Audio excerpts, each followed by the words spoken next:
What if I told you there's a city where samba echoes through the streets, the air smells like sizzling street food, and every sunset feels like a celebration?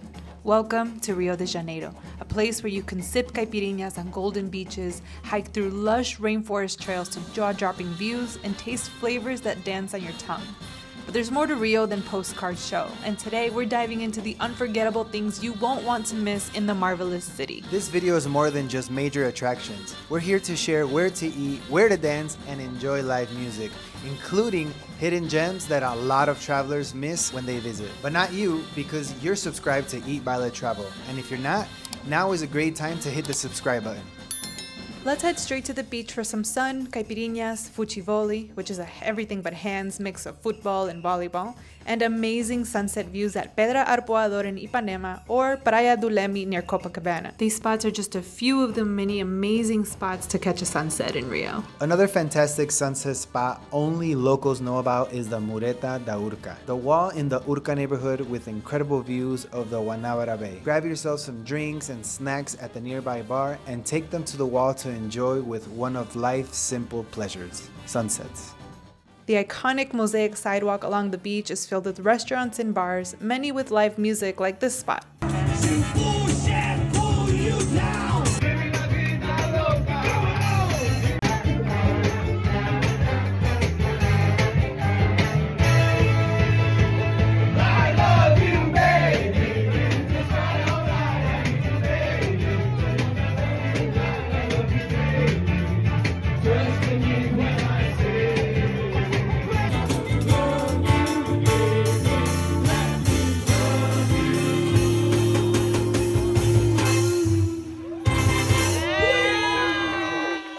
Alalao kiosk in Ipanema hosts live salsa, cumbia, and samba throughout the month, but I recommend checking their social accounts for the exact dates and times.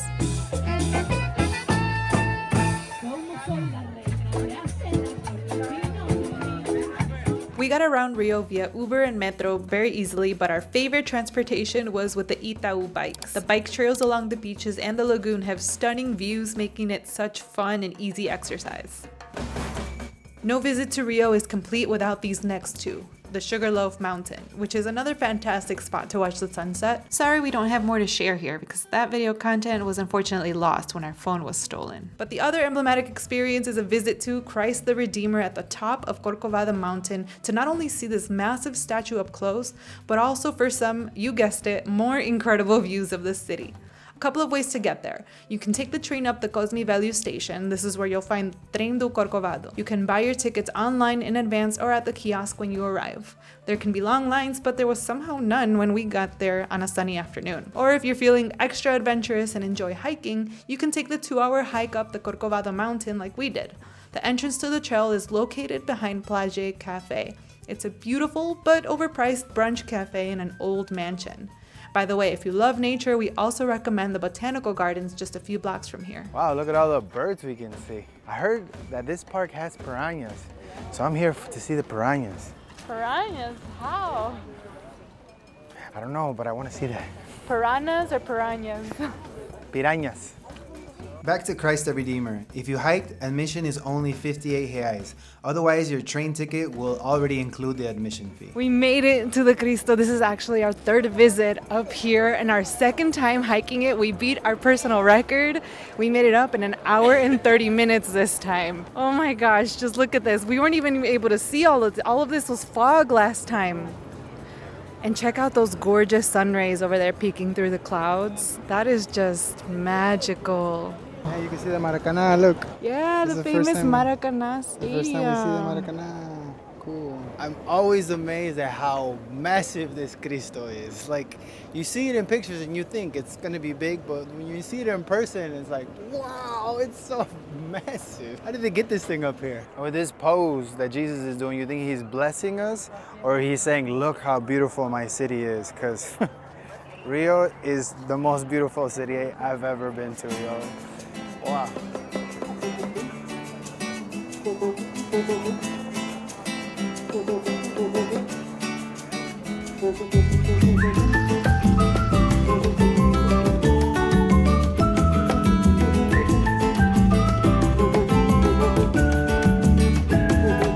get back down, we paid 35 reais for one-way train ride. For dinner, we headed to Copacabana for a neighborhood gem, Galeto Sats. Galeto is a young chicken, slow roasted over charcoal grill in this unassuming but highly praised diner. It also doubles as a bar, so we ordered some celebratory caipirinhas to prepare our palates for this juicy herb-spiced galeto. We ordered the galeto completo prepared with a house sauce, accompanied by eggs scrambled in farofa, rice, fries, and a vinaigrette tomato onion salad.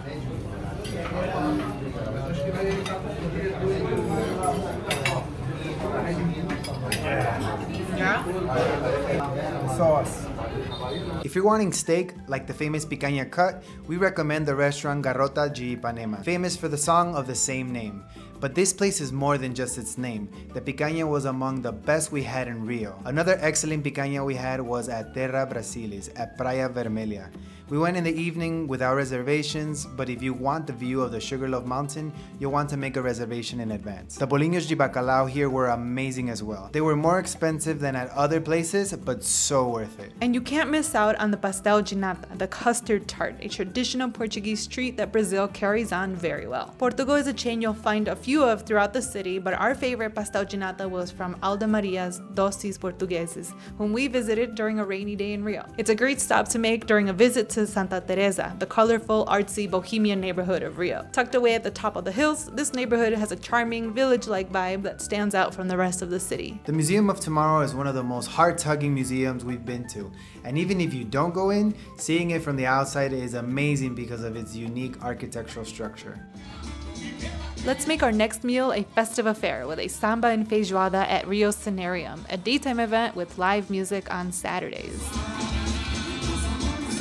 Tucked away in the Flamengo neighborhood of Rio is a hidden gem called Café Lamas. Café Lamas from the outside looks like an unassuming deli, but once you enter, you realize that the 150-year-old restaurant is much more than what it looks like. It's one of the oldest, if not the oldest restaurants in Rio, so the moment you enter, you feel the history. They're also super famous for their filet mignon and codfish dishes. Something you need to know about their dishes though is that they're all huge portions and they're intended to serve at least 2 people. Today we're gonna go with the bacalhau, the codfish dishes a la portuguesa, because it is Brazil and a lot of Brazilian food is inspired by Portugal. More along the snack lines, but great any time of day, is the pão de queijo, the Brazilian cheese bread naturally gluten-free because it's made with tapioca flour. You'll find these at just about any deli shop or cafe, and yes, that includes the McDonald's cafe. Açaí, the Amazonian superfruit served in a smoothie bowl, is absolutely not to be missed on a trip to Brazil. Our favorite was from EAC Açaí, a high-quality chain available throughout Rio. This one called Tapi was also fantastic. I'd stay away from the ones like Maria Açaí because I found that one to be quite overloaded with sugar and over-industrialized. On Mondays in other places of the world, we're normally asleep around this time, but here in Rio de Janeiro, we're at Piedra do Sol. Pedra do Sal. Exactly. Wait, no, seriously, you would think that it's a weekend with the amount of people that you see here. Sometimes to really get a feel for the local vibes, you've got to see the way a city comes alive at night, like at the street parties at Pedra do Sal. The caipirinhas are always so fresh. They make you think they're healthy. We got a maracuya one, and they just grab the maracuya. And then when they sell caipirinhas at $2.80, that price is unbeatable. Wow. Fresh fruit.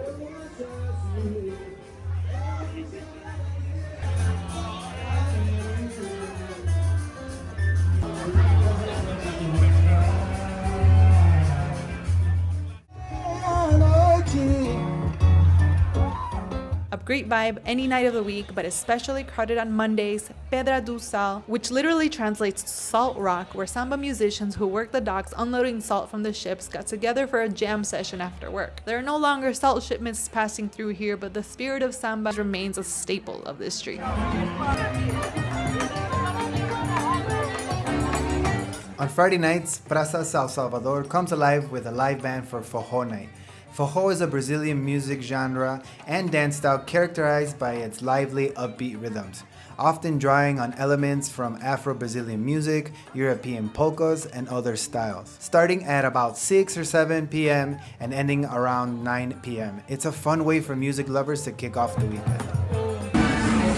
For salsa dancing in Rio, there are weekly events on Thursdays and Fridays at Experience Music Bar in Lapa. This is our first salsa social in Brazil, so we're very excited but also very curious. Regular salsa dancers know that there are a variety of different styles that usually correspond to a particular location.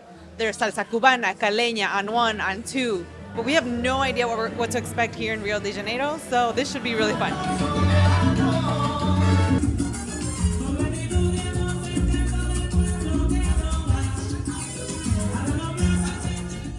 Lapa is a must on any Rio itinerary. The iconic arches with a tram that passes above it is amazing to see, and Lapa is a popular party area, but also known to be relatively unsafe. This is where we had our phones snatched out of our hands while filming a YouTube video, so do be careful and don't linger near the arches too long like we did. Make your way to the iconic Celaron staircases just around the corner, much safer here and an experience not to be missed in Rio. Favelas are the Brazilian slums and should usually be avoided at all costs, but there are two you can visit with a guide. We certainly don't recommend visiting without one, but there's an incredible hiking trail in the Vidigal favela for some more impressive views of Rio de Janeiro. You can check out our favela blog for more details on how to do that.